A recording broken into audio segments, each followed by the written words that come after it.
wide faces and hurling epithets at me. Another kid at my summer program would cut me off when I spoke to deliver slurs and threats.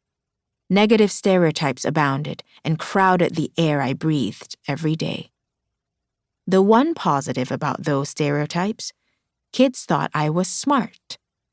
Being Asian, even just part, seemed to magically confer upon me a superior intellect. As one school year gave way to another, I took solace in my perceived giftedness. Believing there was no other way to go, I read, I studied, I achieved, and I outsmarted. Or so I thought. The way I saw intelligence as a kid was limited, to say the least. I believed being smart was an innate quality, and this is exactly how grown-ups around me talked about it.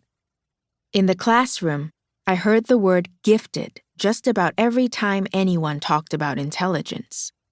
My teachers and TAs encouraged only some of us students to dream of being intellectuals and growing up to use our smarts. Others they would applaud for their athletic ability, as if being intelligent and physically adept were opposing things. In the media, scientists were intelligent, doctors were intelligent, professors were intelligent, engineers too.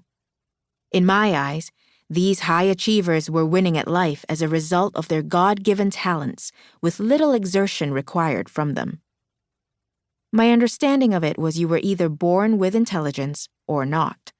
It certainly wasn't something that anyone could learn and develop as a skill over time.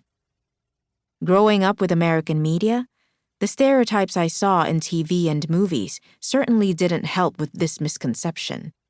Between the autistic-coded math genius and the East Asian tech whiz, brainy, intelligent characters were either white men and the main character, or people of color in a supporting role. Popular science only made matters worse.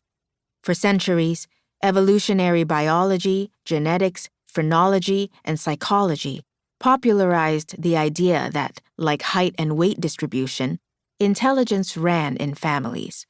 It was etched into our DNA, a part of our innate biology.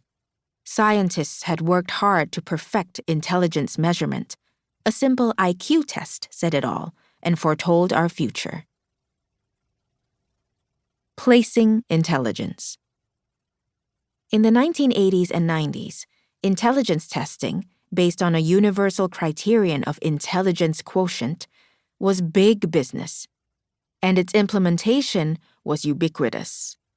School districts like mine were testing all year long to determine teacher performance, student performance, and student giftedness. High test scores meant more resources, better funding, better teachers, and more support for specialized programs. From administrators to parents, everyone was deeply invested in the outcome of these tests. Even for a smart kid like me, the pressure to perform was overwhelming. I was tormented by the fear that I wouldn't measure up. And then one day, my fear came true. A letter from the LA Unified School District arrived, stating that I had not tested into the local magnet school.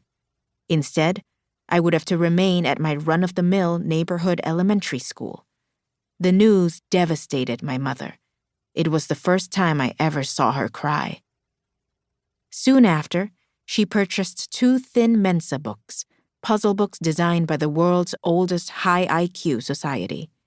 She would quiz me from them in the evenings, sometimes late into the night. As much as I loved spending that time with her, I was confounded by the kinds of questions I found in those books. I was missing background information on the words or shapes, and I recognized very few of them. But I played along and tried my best, because I was terrified my ineptitude might make my mother cry again. On test day, I squeezed my pudgy fist around the thick blue pencil. A sour breath rushed into my throat. Letters and shapes grew fuzzy as I struggled to make out the exam's questions. But I got lucky.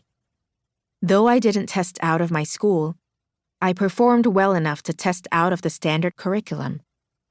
By the 3rd grade, I was one of the few students who were tutored apart from the rest of the class and cultivated for educational excellence.